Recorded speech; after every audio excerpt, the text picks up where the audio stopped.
We know in healing in hospital environments that having someone in the room can help with pain reduction and stress reduction.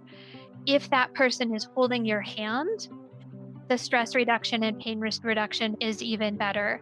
The more connection, down to just literal physical connection, the more powerful the healing response. Welcome to Third Space. And that's my guest, Meredith Banasiak. She's a researcher and producer. And in this episode, Meredith and I talk about how architecture can benefit from the latest research in neuroscience and how we can design our spaces to improve health and well-being. Meredith has an impressive bio.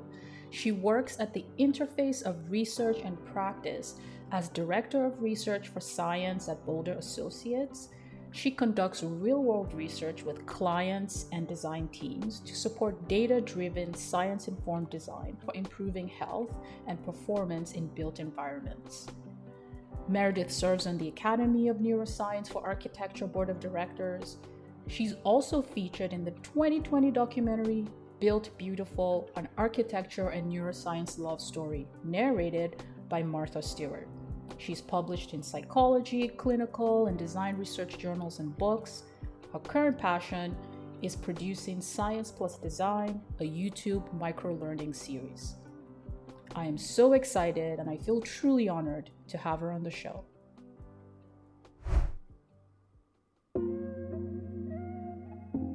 Hi friends, I am your host, Sola DaSilva. I am an architect and storyteller, and Third Space is where we have meaningful conversations about architecture and well-being, giving you the tools to design a life that works for you. I'm passionate about creating a world that is inclusive and full of beautiful spaces that truly reflect our humanity and inspire us to be our best selves. I'm so happy that you're listening. Let's get into it. Maybe I've been in a bubble, but I feel like this is not out there as much as it should be.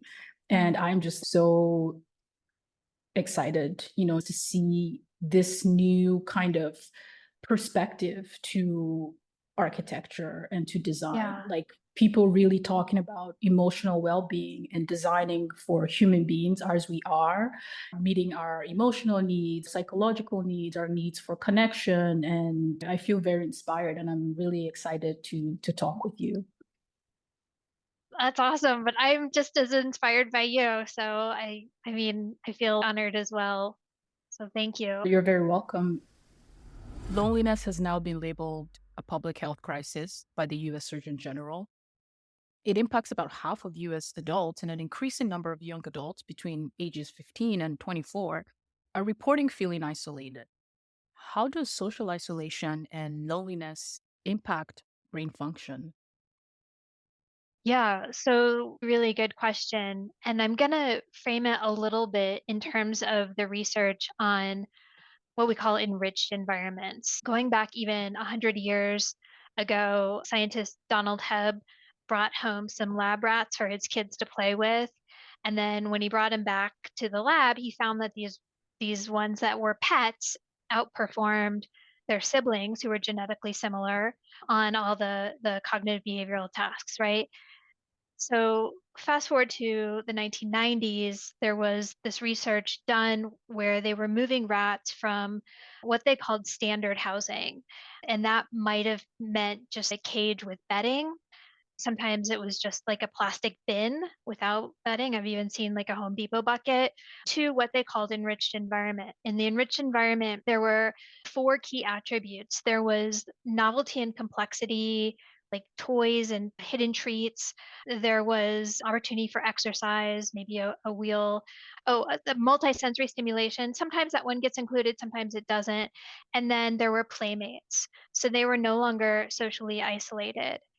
And so those four key components became what qualifies an enriched environment. And so after they moved the rats from standard housing to enriched environments, they found not only were they performing better on mazes and stuff like that, but they were actually growing more neurons in parts of the brain associated with learning and navigation, and were making more connections between their neurons. So there's been lots of subsequent studies which have isolated those factors, exercise studies, novelty and exploration studies, and certainly the role of companion and playmates. All of those things contribute to health, but the whole is bigger than the parts. So their compounded effect is really what, as an enriched environment, really makes a difference. Designing for social integration or not having social isolation is a big piece of what makes an enriched environment and what gives us that stimulation for health. So that's like just baseline early studies from neuroscience of what's good for us. An important distinction to make is the difference between social isolation and loneliness. So, loneliness is a very subjective experience, and it's the experience of feeling disconnected from others. And so, a person might be surrounded by friends and family, but still feel lonely, while social isolation is more objective. It's having very few social interactions, roles, and relationships in society. And we saw this play out during the pandemic. It was sort of amplified. So I feel like COVID helped us as a society understand the negative impact that social isolation can have on our health because we experienced it firsthand. But the research, and now I'm talking about not just animal models, but human studies on isolation and the negative health impacts, not just psychological, but neurological damage that isolation can do. The evidence is pretty overwhelming. A lot of it comes from studies on solitary confinement and with prisoners in solitary confinement. Depth perception are affected, learning, I believe, the ability to cope with fear, lifespan is shortened. So, all of these impacts are so profound that organizations like the United Nations and even our professional organization, the American Institute of Architects, have condemned and outlawed designing for solitary confinement. It's really that bad. So, in that context, Wow. we're talking about deprived environments, which is by definition lacking enriched environment features. And that includes the social isolation that comes with it. I think one of the reasons we're not going to Mars, because we could, but one of the reasons we're not is because of social isolation. We haven't figured out how to overcome that in order to get astronauts and a crew safely to Mars without having that long-term negative effects from social isolation. So those are two maybe extreme examples, but we see deprived environments in our community nursing homes, neighborhoods that are play deprived and don't have, there's no opportunities for that social connection. And so it does affect lots of places. And certainly back to your original question about COVID, that more people experienced it. And so we had a first person understanding of the negative impacts that it has. Can you talk a little bit about what an enriched environment looks like? Sure. So, yes, novelty, that kind of newness, our brain wants to explore, engage, right? There's a lot of theory that suggests that's why nature is so good for us, is because it's changing, whether it's across seasons, flowers are blooming, or across a day, the sun is setting, different shadows are, everything's dynamic, it's changing. Even the famous Roger Ulrich study, where the view from a window can support recovery and reduce length of stay in the hospital. There was a view of trees versus a brick wall. And was it just that the trees were blowing in the wind? Certainly, with nature, you get that dynamism and novelty. Sometimes it's easier to think of deprived spaces. It's easier to give examples of those bad spaces than it is to give examples of enriched environments. Certainly, in a lot of our deprived environments, there's no windows to a view where you see any kind of change. Everything is very static. And then again, with the social connection, even in cases where they're working with astronauts on ISS and stuff like that, they're not totally isolated. They have each other, but there's no diversity of experience. And so they would try to do movie nights. And that was like interesting the first couple times. And then they were just like, we're pattern making machines. So I'm going to predict what this person's going to think about the movie. So I don't, why even have the conversation? So yeah, novelty is a big piece of, again, why all of those things work together. I'm really fascinated by your career path, and I truly appreciate the opportunity to interview you because you bring such a unique perspective to this conversation. Now, having decades of experience in architecture, archaeology, and neuroscience, three completely different disciplines, I'm curious, how do these fields of study inform your work as a researcher and designer? I think the commonality is just understanding the connections between people and place. So, with archaeology, we're looking at ruins of places or artifacts that are found in places to try to understand the people who created them, the cultures who created them, what were their values like, what were their behaviors like. And architecture, in best case, is trying to understand the people and cultures and behaviors that the spaces need to support and design for those. So to me, it's the same sort of equation, just solving for different variables. There's a Kurt Lewin, was a social scientist, said behavior is a function of the person in the environment, which also became popularized in the movie Star Wars when they said, "May the force be with you. May your force field be supportive to your own strengths." And that's your environment and the other people that are surrounding you, right? So, that's something that always resonated with me, has been that commonality between all my studies. The way we talk about it in the firm is that our projects are ecosystems of a people, place, and process.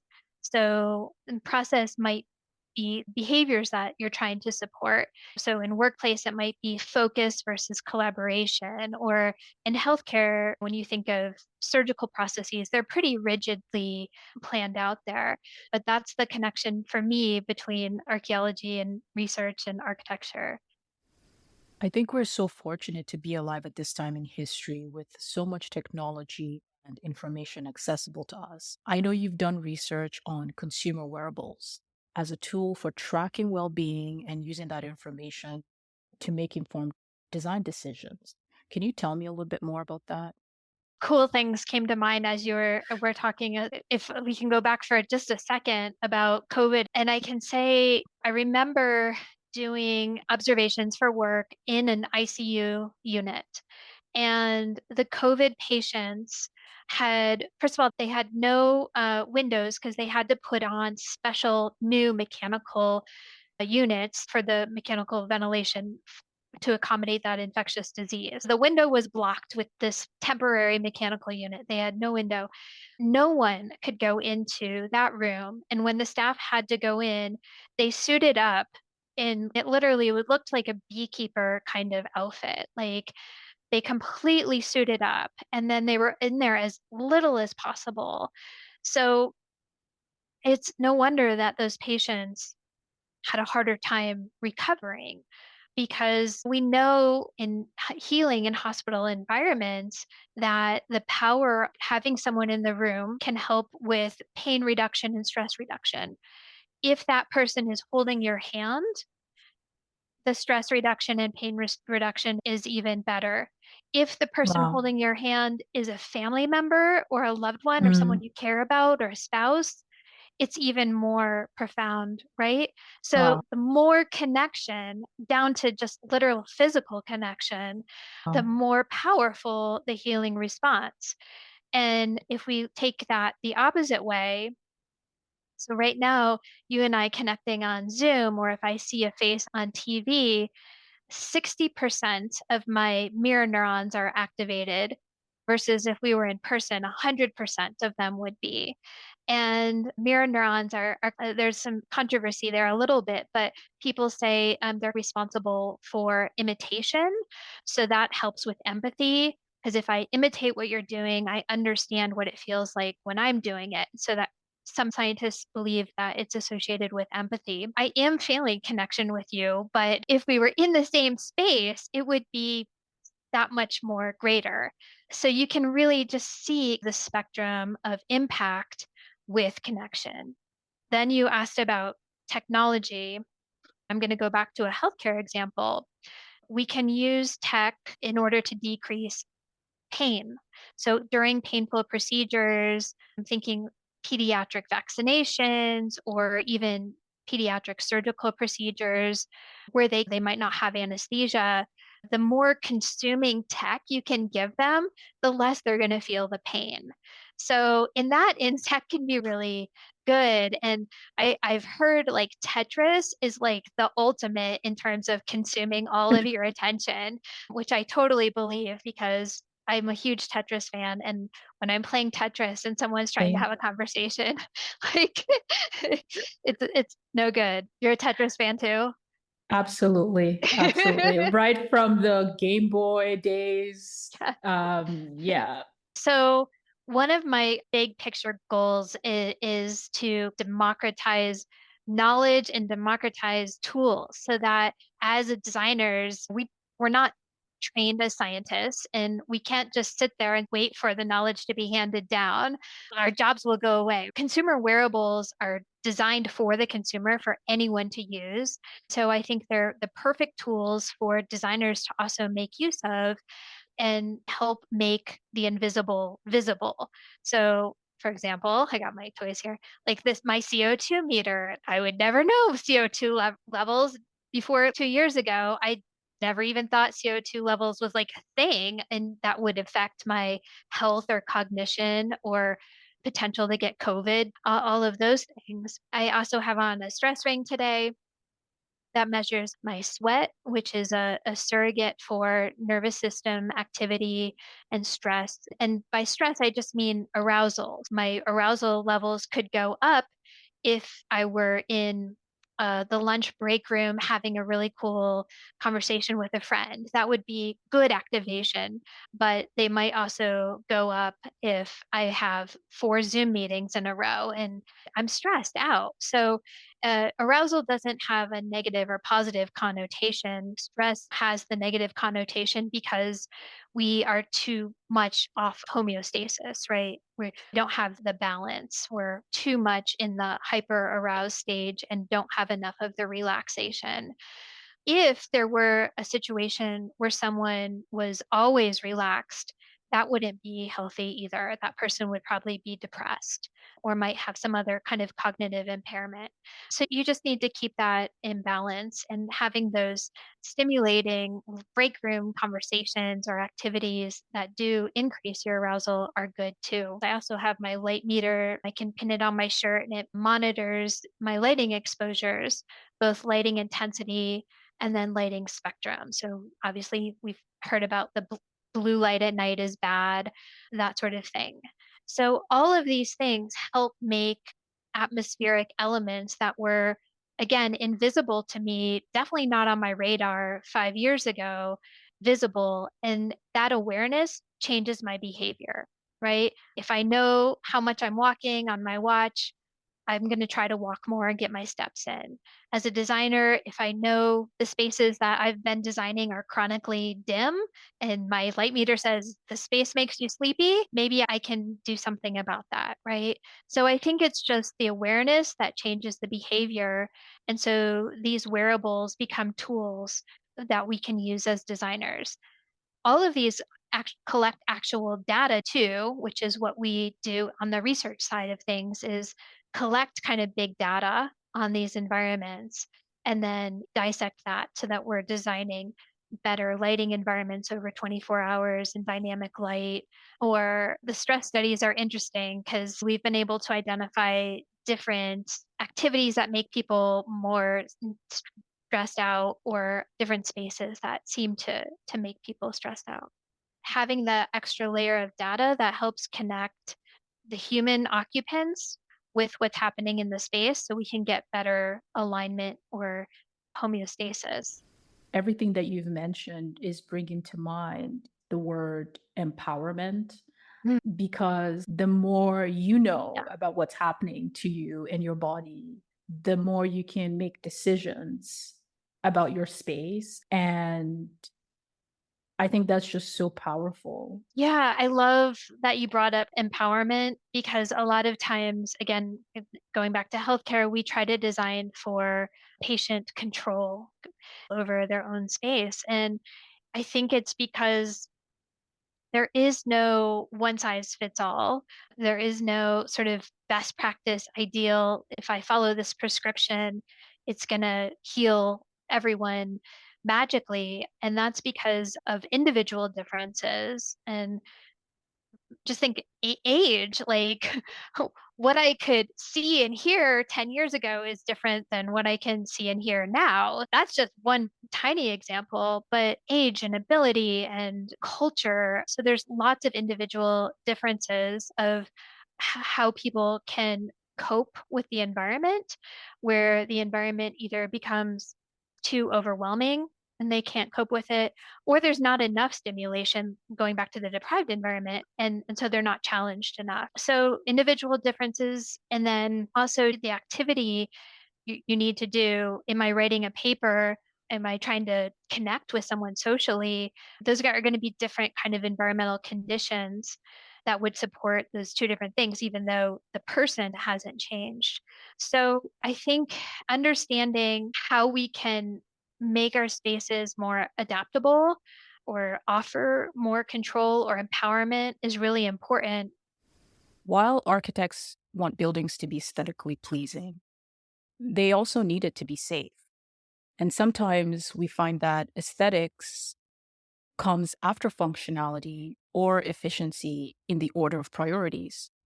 And to return for a second to the issue of social isolation, we now know that social isolation is not an individual problem. It's a systemic problem. And as such, it requires a collective solution. Social connection is shaped by social infrastructure, including physical spaces in our communities. And so different stakeholders, including architects, need to collaborate and come up with great solutions. But architecture as a field is risk averse, particularly healthcare design. So the question becomes, how can design play a role in this effort? What are some practical steps an architect can take right now to design more holistically? Oh, gosh, great question. I think of wayfinding as an example because you have people with so many different ranges of ability. Maybe they are literate, maybe they're not. Maybe they don't speak the language the sign is written in. Maybe they have different sensory challenges like low vision, or if it's a phone that you're trying to navigate, maybe they just don't have that ability. So even within wayfinding, there's such a range of people's needs. And so, what, back to your question, what can designers do? I think we can design in redundancy, be redundant, and that will allow a bigger bubble, that kind of Goldilocks zone bubble that more people can fit in instead of what in universal design they call the mythical average, which is who we're used to designing for, male, adult, white person, and that's a very narrow window. How do we make the window bigger to accommodate more people? And I think it's whatever your aim is to be redundant across senses, across ability, across language, across whatever the task at hand is, to Mhm. design in those redundancies. When we do research and practice, they usually bring me in at the beginning of the project, even before schematic design. And it's to understand occupants, understand future scenarios too. So we'll come up with three or four, like a best case scenario, a worst case scenario. What if we have another pandemic? And we kind of like stress test the design once we get to schematic design. Is it going to work in this scenario? Or how well is it going to work? And co-creating. Like, I can't emphasize this enough. It's not just about scientific evidence. That's just only a piece of it. First person experience is just as much, if not more important as evidence. And you need both. And you need the people with the experience to be at the table. I like to use the word continuous occupancy evaluation instead of post occupancy evaluation because it recognizes the dynamism of our ecosystems. One of our clients is Eating Recovery Center. So they treat persons with eating disorders. And what they've shared is that since the pandemic, the complexity of persons with eating disorders, they've just become more complex and more acute. And therefore, their care delivery has to change. So, what Eating Recovery Center has agreed to is to do an occupancy evaluation once every 3 to 5 years across all of their portfolio buildings. They have somewhere like 35 buildings or something like that. Why is this building performing so much better than the other ones? Why is this condition worse than the other ones? And then as we continue to design for them, we have that data to create environments that are most current for the evolving population. What does human-centered design mean to you? I think for me, it's about designing our places to be most supportive of our health, well-being, and performance. I would include social connection as part of like performance in some cases. We know that the spaces we design can heal or they can harm. We know that, and we have to take responsibility to do no harm. And so person-centered design or human-centered design is understanding what is going to be helpful versus harmful and just doing that. Meredith, thank you so much for trusting me with your time and energy. To wrap up, this is a question I ask all of my guests.